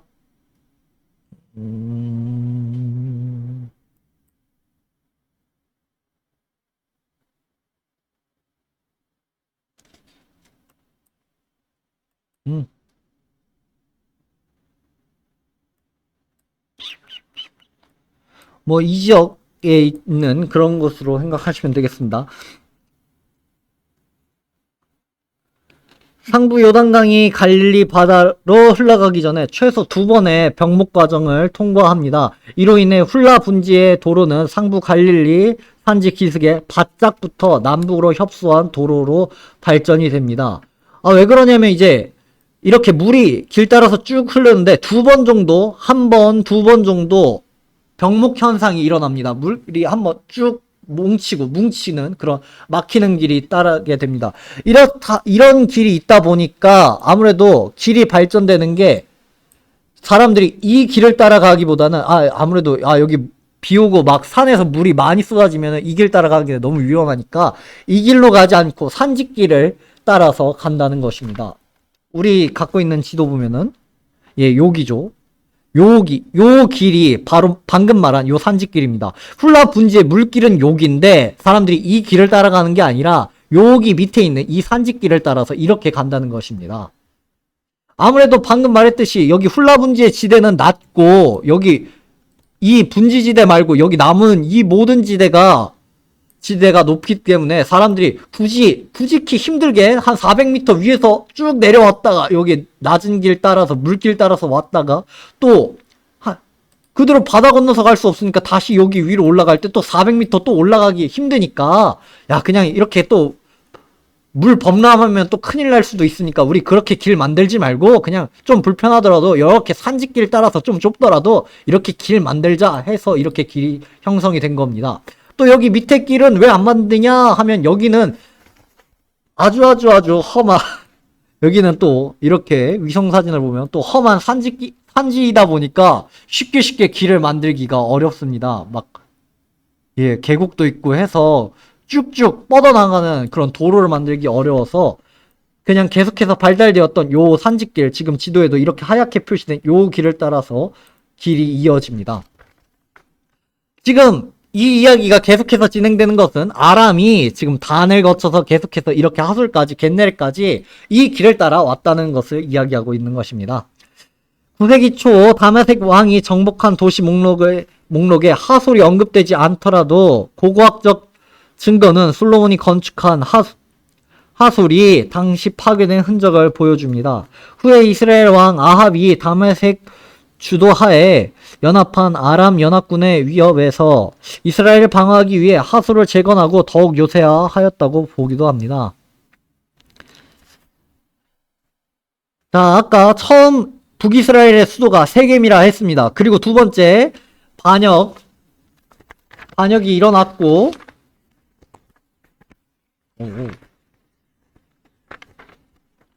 두 번째, 바하사가 반역을 일으켜서 디르사에 수도를 세웠다 했고, 이제 사마리아에 수도가 세워지는 일입니다. 사마리아는 이제 오므리 왕조의 수도입니다. 아합의 아버지인 오므리는 디르사에서 단지 6년 동안 나라를 통치하였습니다. 그럼에도 불구하고 정치적인 업적이 상당했습니다. 첫 번째로 이스라엘의 수도를 중요한 해변길에 쉽게 접근할 수 있고 또 방어가 용이한 사마리아로 옮겼다는 것입니다. 이 조치로 이스라엘과 베니게의 무역이 증가하게 됩니다. 여기 밑이 이제 베니게입니다. 성경에선 베니게라고 하는데 우리 일반 역사에서는 페니키아라고 하는 그 지역입니다. 베니게. 베니게는 지중해 해상권을 잡고 있던 나라입니다. 우리가 성경에서는 가볍게 보는 두로와 시돈이 페니키아, 베니게 문명이 일으킨 주인공으로 로마와 대결할 만큼 힘이 있던 카르타고를 식민지로 개척할 만큼 그런 영향력이 있었던 곳이었습니다.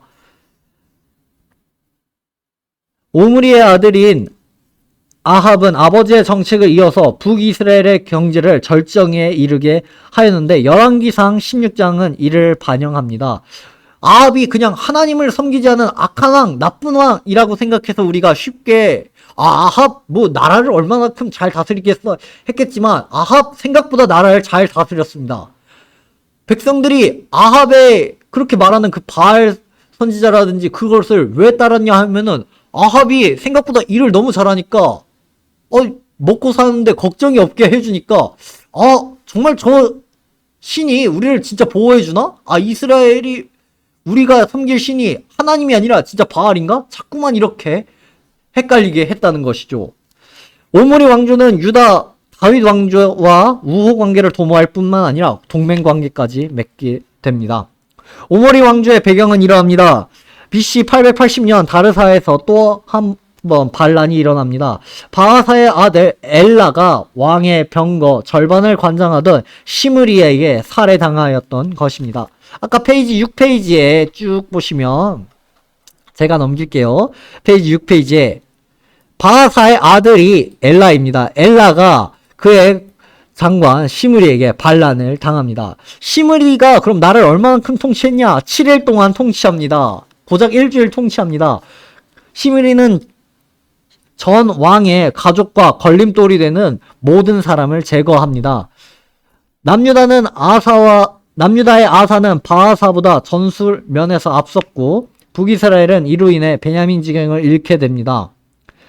다메섹과 맺은 디르사의 조약은 지켜지지 않고 다메섹 예루살렘의 조약 합의에 의해 이스라엘의 조약은 파기되었습니다. 이것은 다메섹이 노리던 북쪽 지파의 땅과 요단 동편의 새로운 압력으로 작용이 됩니다. 잠시 동안 이스라엘은 해변길에 있던 블레셋의 도시 기브돈을 공격하면서 모습을 전쟁터에 나타내게 됩니다. 방금 읽었던 내용은 없었던 이야기, 새로운 이야기가 아니라 우리가 아까 계속했던 이야기 새롭게 말하는 것입니다. 이스라엘 입장에서요. 여로보암이 베델 지역에서 패하고 그의 아들 나답이 우회하여 기브돈을 친 것 같이 똑같은 전략을 사용한 것이죠. 바하사가 죽고 그의 아들 엘라는 여로보암의 집안과 같은 길을 걷게 됩니다. 베냐민 지역에 회복을 원했던 북쪽 지파가 바하사 집안에 실망을 하게 되자 군대 장관들이 바하사의 아들을 살해하고 새로운 왕을 추대한 것은 놀라운 일이 아니었습니다. 상황을 가까이서 본 사람은 이스라엘의 군대 장관 오므리였습니다. 디르사의 반란 소식을 기브돈에 이르렀을 때 오므리의 군대는 즉시 그를 왕으로 추대합니다. 그러나 오므리가 북쪽의 단일 지도자가 되기 위해서는 디브니와 5년에 걸친 내전을 치러야 했습니다. 디브니를 지지했던 그런 북쪽의 세력들이 있었고 오므리를 지지했던 세력이 있었습니다. 5년간의 내전 끝에 오므리가 이겼고 오므리 왕조가 세워지게 된 것입니다. 오므리와 아합이 일어남과 또 이스라엘의 외교력 향상을 또 살펴보겠습니다. 쭉 넘겨서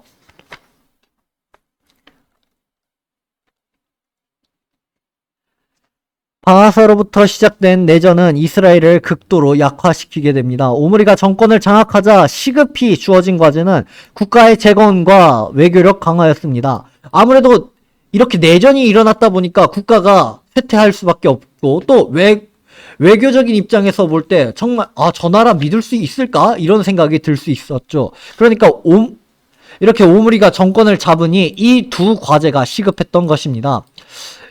이에 대한 오므리의 상황과 판단은 오므리가 단순히 그냥 기회를 잡은 사람이 아니라 정치적인 기교와 이 외교적인 일에 뛰어난 인물이었음을 증명하는 사건을 보여줍니다. 오므리는 먼저 수도를 옮기는데 결정을 합니다. 여로보암이 시사기에 패하여 내륙 깊숙이 들어가게 한 디르사는 새 시대에 적합하지 않았습니다. 새 시대는 새 수도를 요구하였던 것입니다. 오므리는 해변길과 쉽게 접근할 수 있었던 서쪽 사마리아에 수도를 세웁니다. 여기가 사마리아죠. 서쪽 사마리아에 좀 더 디르사에서 쭉 서쪽으로 내려와서 사마리아에 수도를 세웁니다. 우리 위성사진을 보면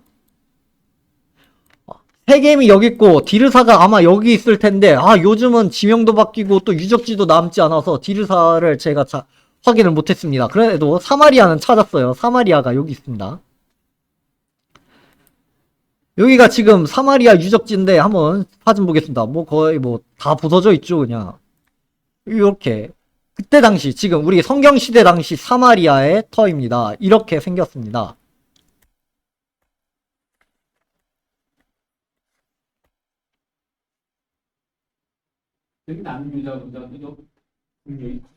그렇죠. 예, 열부족인 것뿐만 아니라 방금 설명드렸다시피 여기 해변길도 차지하고 있고 또 페니키아 여기 두로와 시돈이 해상무역으로 우리가 지도 이렇게 동쪽을 앞으로 보고 있어서 이런데 우리가 보통 지도를 이렇게 보잖아요.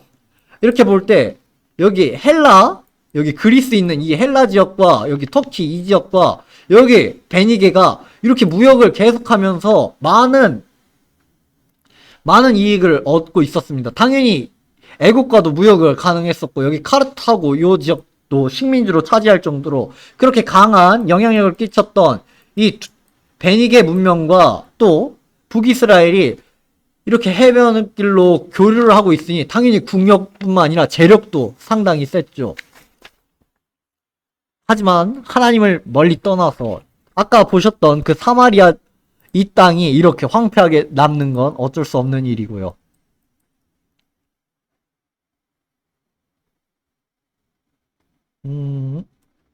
예, 사마리아 땅으로 지금 오므리가 수도를 천도를 하였습니다.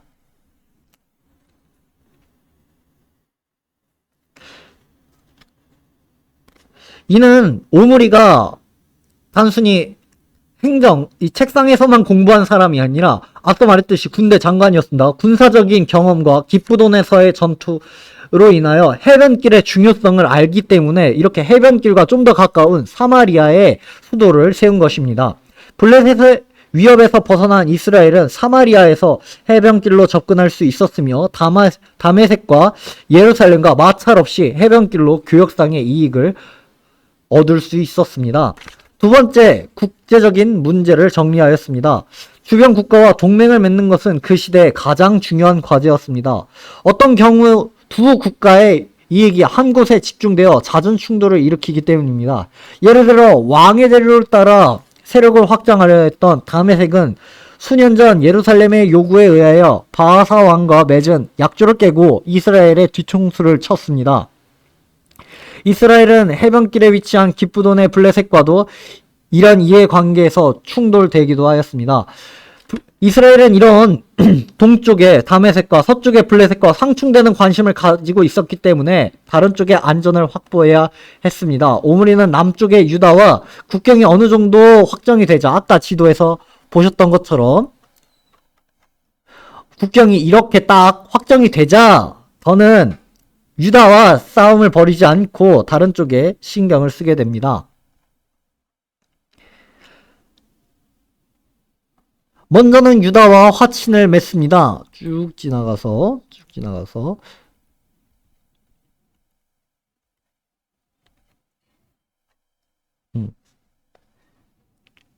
어느 정도 화친되자 유다와 호의적인 관계를 맺습니다. 오므리 왕조 동안은 이스라엘과 유다 사이에 어떤 군사적인 충돌도 일어나지 않습니다. 그러나 반면 이스라엘과 유다 왕이 다메섹의 아람 사람들과 모압에 대항한 군사 작전들은 군사 원정에는 협력을 가합니다. 베냐민 지역을 염두에 둔 국경 전쟁에 두 나라가 힘을 소진하고 나서야 우리 둘이 유다와 이스라엘이 협력을 해야 할 필요가 있다는 것을 그제서야 깨달은 거죠. 적어도 라마와 베델 사이에는 평화가 임하였습니다. 이제는 우리 북쪽에 있는 저기 다메섹과 또 모압을 우리가 다 공격해야 돼 라고 북이스라엘과 남유다의 이해가 생기니 우리 아람 공격하러 갈 건데 같이 갈래? 그래 같이 가자 할 수가 있었던 거고 우리 모압 공격하러 갈 건데 같이 갈래? 그래 같이 가자 이런 일이 가능했던 것입니다. 이스라엘 동맹 중 중요한 변화는 베니게의 동맹을 맺는 일이었습니다. 과거 다윗과 솔로몬 시대의 우호관계였던 두로 왕이 통치하는 베니게는 분열왕국 시대에는 침묵하다가 이제 오므리 시대에 이르러서야 북이스라엘과 정략 결혼하면서 밀접한 관계를 가지게 됩니다. 베니게가 왜 중요하냐면 또 성경에 중요한 인물, 이 지역에서 중요한 인물이 등장합니다. 바로 오므리의 아들 아합이 시돈의 땅 이세벨과 결혼하면서 지중해 항구와 이스라엘이 통제하는 해변길을 연결하는 해양무역의 길이 열리게 됩니다. 그 이세벨 여왕이 어디서 온 여왕이냐 하면은 바로 이 베니게 저 시돈의 왕의 딸이었다는 것을 우리가 알아야 합니다. 침체에 빠진 이스라엘 경제를 위한 적절한 조치였습니다. 당연히 아합 입장에서는 이세벨이 무슨 우상을 자꾸 들이네 어떤 거짓 선지자를 세우네 해도 아합이 이걸 막을 마음도 없었고 막을 수도 없었던 게 저 사돈댁이 베니게라고 돈 잘 벌어오고 우리랑 무역 잘하는 저 집안인데 그러지 마시오 라고 할 수도 없었고 너 그럴 거면 나가 이렇게 쫓아낼 수도 없었던 것입니다. 경제적인 큰 이익에도 불구하고 정략 결혼을 통해 베니게의 종교, 경제, 문화가 북이스라엘에 침투하게 되었습니다. 그런 침투가 깊숙이 임하게 되자 우리가 그토록 잘 아는 그 엘리사 이야기가 일어나게 되는 것입니다. 하나님이 그래서 엘리사라는 엄청난 선지자를 보내준 것입니다. 세 번째 또 요단 동편 안정을 위해 1차적으로 모압을 통제해야 했습니다. 이스라엘이 요단 동편으로 또 무역을 하기 위해선 모압을 통제해야 하는 일이 있었습니다. 이스라엘에게 지중해 시장이 열렸고 이 때문에 이스라엘 왕은 요단 동편 왕의 대로로 연결하는 교역로를 통제하는데 이제 시선을 돌립니다. 이제 이 북쪽에 대한 문제가 해결되었으니 동쪽에 대한 길도 열어서 우리가 좀 더 많은 일을 해보자 라고 생각을 한 것이죠. 북쪽 교역로는 이제 다메섹의 관심과 상충되었기 때문에 요단 동편에 모압을 통제하는 것을 우선 목표로 세웁니다. 이세벨과 결혼한 아합의 시대에 이스라엘이 요단 동편 모압 쪽으로 세력을 확장했다는 것은 베델 사람 히엘이 요단 동편에서 오는 교통 요충지인 여리고를 여호수아의 저주로 자식들을 잃으면서까지 재건하는 것을 통해 볼 수 있게 됩니다. 열왕기상 16장 34절 제가 읽겠습니다. 열왕기상 16장 34절입니다.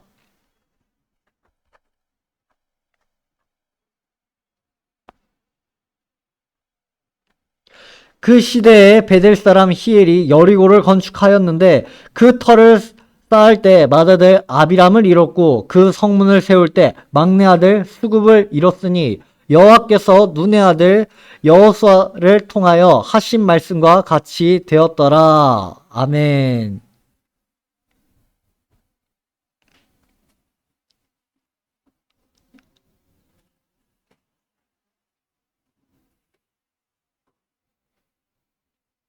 좋아요. 여호수아 6장에 이렇게 기록되어 있죠. 여호수아 6장 26절입니다. 여호수아가 여리고를 다 정복했을 때 이런 말을 하죠. 여호수아가 그때 맹세하여 이르되 누구든지 일어나서 이 여리고 성을 건축하는 자는 여호와 앞에서 저주를 받을 것이라. 그 기초를 쌓을 때 그의 맏아들을 잃을 것이요 그 문을 세울 때 그의 막내 아들을 잃으리라 하였더라. 이 내용이 여호수아 6장 26절의 내용입니다. 방금 읽은 열왕기상 16장 34절의 내용이 베델 사람 히엘이 여리고 성을 건축할 때 그 터를 쌓을 때 그 여리고 성의 기초를 세울 때 맏아들 아비람을 잃었고 문을 세울 때 막내 아들 수굽을 잃었습니다. 이 내용은 여호수아를 통하여 하신 하나님의 말씀입니다.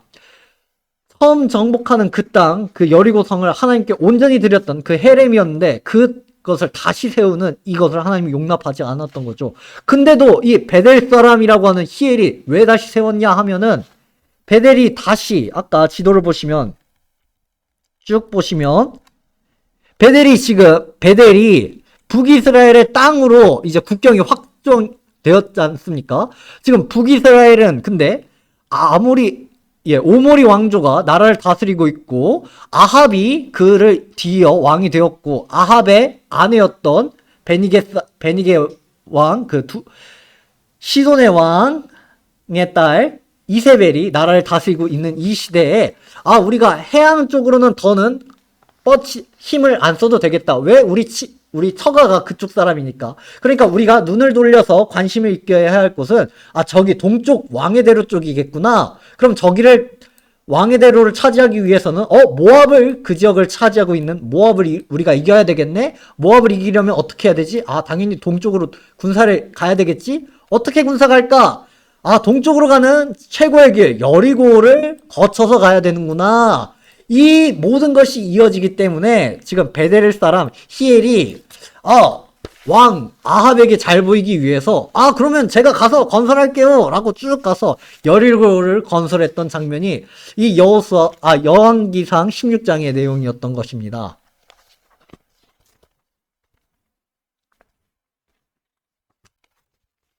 주변 상황과 아합의 요단 동편 정치의 관계를 이해하지 않고서는 왜 이 구절이 갑자기 성경에 삽입되었는지 우리가 알 수 없습니다. 엘리야와 엘리사의 사역은 이스라엘이 베델, 여리고, 요단 동편을 관할하고 있었음을 시사합니다. 하나님이 엘리야와 엘리사를 보내셨던 것은 이렇게 이스라엘이 굉장히 정치적으로 경제적으로만 생각하고 있으니까 너희는 하나님께 돌이켜라 이방신이 너희를 다스리고 채워주고 하는 게 아니라 여호와 하나님만이 너희의 구원자 되시고 너희를 복되게 하시는 분이다. 돌이켜라, 제발 돌이켜라. 이스라엘 사람들아, 누가 참 신이냐, 누가 진짜 불을 내리는 신이냐 라는 것을 하나님께서 선지자를 통해 말씀하고 있는 것이죠. 중요한 정보는 아합이 죽은 후 모압이 이스라엘을 배반했다는 구절에서 찾을 수 있습니다. 그래서 오므리 집안의 통치하에서 이스라엘의 관심은 경제, 정치적으로 중요한 요단 동편 가도를 가능한 한 폭넓게 통제하는 데 있었습니다. 이것은 이스라엘이 다메섹과 그와 동맹한 요단 동편 국가와 계속되는 전쟁을 피할 수 없었다는 의미이기도 합니다. 위에 열거한 여러 요소를 잘 조합하는 것이 이스라엘 왕 오므리 집안의 과제였습니다. 세상적인 면에서 보면 오므리 왕가의 업적은 대단했습니다. 당시 어느 누구라도 나라를 이끄는 오므리 왕가의 능력에 대해서는 의문을 가지지 않았습니다. 이스라엘 사람들이 아니 이렇게 하나님 섬기면 안 되는데 구약 모세오경에 이렇게 안 써 있는데 라고 생각을 할 수 있었는데 따지지 않고 우린 하나님 섬길래 라고 할 수 없었던 것은 아무리 봐도 지금 나라가 두 번이나 반역이 일어났고 내전도 있었고 또 과거에는 애굽 왕 시삭이 우리나라를 다 헐거기도 했는데 지금 오므리라는 사람이 이 모든 것을 다 해결하고 또 아합까지 이어져서 나라가 부국강병하게 되고 먹을 것 걱정했던 시대가 다 해결이 되니까 저 사람 믿고 가면 되겠다. 저 왕이 하는 말 다 맞는 거구나. 그럼 이렇게 살아야지 했던 그런 시대였던 것입니다. 그 시대의 번영과 성공에 대해서 왈가왈부하는 것은 어려울 수 있으나 새로운 시대를 만들기 위해서 수단과 방법을 가르지 아니었던 것은 큰 잘못입니다. 목적이 수단을 정당화할 수는 없습니다. 이 시대에 모세의 말씀이 떠오릅니다. 풍요롭지만 배교의 길을 가고 있는 자들은 그 자들의 마음에 이 메시지를 명심해야 합니다. 신명기 8장 12절에서 14절 그리고 18절에서 19절 읽고 오늘 강의 마치도록 하겠습니다. 신명기 8장입니다. 12절에서 14절 내가 먹어서 배부르고 아름다운 집을 짓고 거주하게 되며 또 내 소와 양이 번성하며 내 은금이 증식되며 내 소유가 다 풍성하게 될 때 내 마음이 교만하여 내 하나님 여호와를 잊을까 염려하노라. 여호와는 너를 애굽 땅 종되었던 집에서 이끌어내시고 18절입니다. 내 하나님 여호와를 기억하라. 그가 내게 재물 얻을 능력을 주셨음이라. 이같이 하심은 내 조상들에게 맹세하신 언약을 오늘과 같이 이루려 하심이니라. 내가 만일 내 하나님 여호와를 잊어버리고 다른 신들을 따라 그들을 섬기며 그들에게 절하면 내가 너희에게 증거하노니 너희가 반드시 멸망할 것이라. 역사적으로 또 경제적으로 볼 때 오므리와 또 아합 이 두 왕은 탁월한 왕이었을진 모르겠지만 하나님의 율법을 하나님의 말씀을 어긴 방금 읽은 신명기 말씀을 기억하지 못한 그런 왕이었다는 것을 우리는 명심해야 합니다. 돈을 많이 벌고 경제적인 부요가 오고 평화가 왔다고 진짜 평화가 아니라 하나님 말씀에 거하는 사람이 예수 그리스도 안에 거하는 사람이 진짜 참 자유와 참 평안을 누리는 사람인 줄 믿습니다. 기도하고 마치겠습니다. 하나님 아버지 감사합니다. 오늘 이렇게 아합 왕이 시작되는 배경까지 주여 이스라엘의 분열의 시대를 살펴보았습니다. 오늘 배운 내용이 단순히 지식적으로 끝나는 것이 아니라 우리가 성경을 읽을 때, 말씀을 읽을 때 이러한 지리적인 위치 때문에 이러한 역사적인 상황 때문에 이러한 경제적인 이유 때문에 일어난 사건이라는 것을 알게 하여 주시옵소서. 우리가 성경을 읽는 눈을 뜨게 하여 주시고 우리가 영적인 분별력을 갖게 하여 주시옵소서. 오직 하나님의 말씀에 거하며 하나님의 말씀이 우리 삶의 기준 되기를 원합니다. 오직 예수 그리스도 안에서 참된 평화와 기쁨 누리는 우리 귀한 성도들 되게 하여 주시옵소서. 감사드리며 예수님의 이름으로 기도드립니다. 아멘. 고생하셨습니다.